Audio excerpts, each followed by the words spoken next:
Mấy bữa trước em có ra ruộng bắt ốc thì có lụm được một mớ trứng vịt, người ta chạy đậu anh chị, nhưng mà lụm ha, này trứng vịt lụm ha. Hôm nay á, thì lấy ra là để mình ăn luôn chứ không thôi nó bị hư, trứng vịt mà vô nước bị hư anh chị.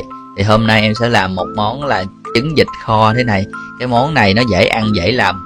Sẵn đây thì em giới thiệu cho anh chị mình 2 cây dao em mới săn TikTok đó, chỉ có 59.000 thôi anh chị, mà nó sắc dữ lắm anh chị ha.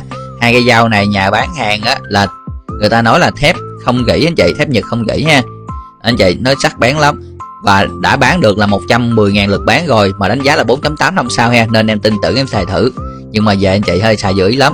Rồi món thứ hai là khổ qua xào trứng, mời anh chị mình ăn online cùng em chị nha. Mà quên nữa, giỏ hàng mua 2 cây dao đó em để góc trái nha, anh chị nào có nhu cầu mình mua đó mình vô mình tham khảo giùm em cảm ơn chị mình nhiều.